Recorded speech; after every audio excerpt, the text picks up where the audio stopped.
Hello everyone, this is Wade with High Tech Legion. With over 1,000 videos uploaded, if you haven't seen it here, you may not have seen it anywhere.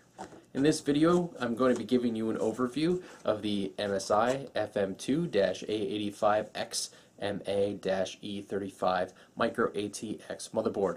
I'll also be giving you benchmarks for it so you can see how it performed. So let's take a look at the motherboard and the features right now.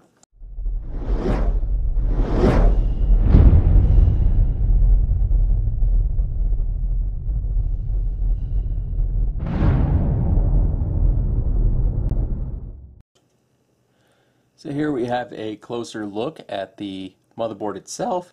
This is an FM2 socket motherboard with the A85X chipset from AMD on it.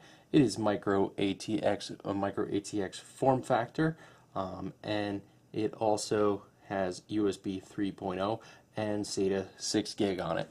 So first thing I guess you'll notice is that it is a black and blue scheme. You have heat sinks over the A85X chipset here, and you also have a heatsink over the power VRM under here. This is the standard mounting kit for the AMD stock fan.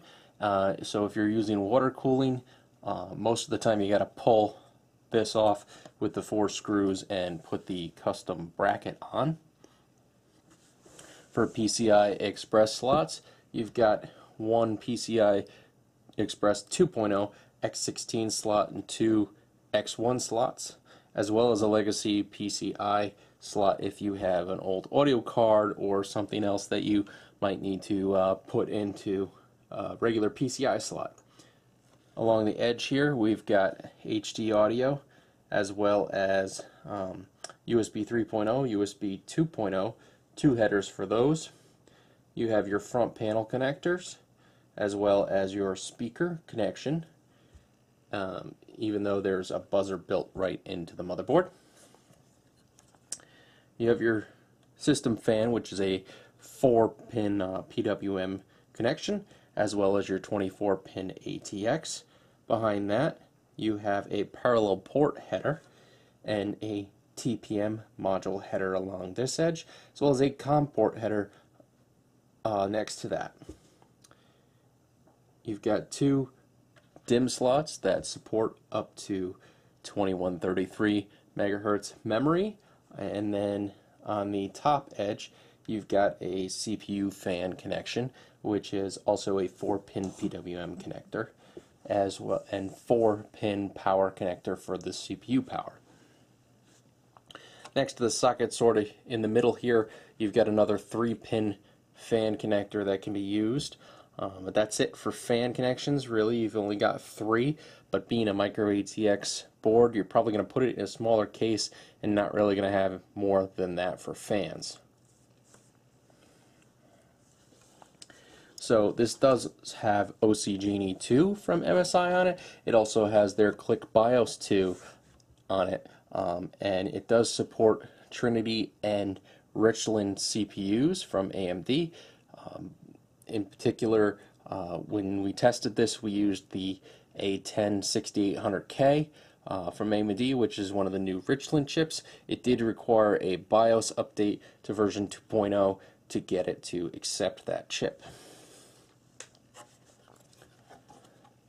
On the back side, it's pretty basic, but you got your standard AMD mounting bracket here as well that you can see. Then for the I/O panel, you've got 6 audio jacks, as well as 2 USB 2.0 ports, a RJ45 gigabit port, 2 USB 3.0 connections, a HDMI out, 2 USB 2.0 ports above that, DVI supporting dual link, a VGA connection, 2 USB 2.0 ports next to that, as well as a PS2 connection. So now let's check out some benchmarks for this board.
Finally, we have the accessories that MSI includes, which is a quick installation guide.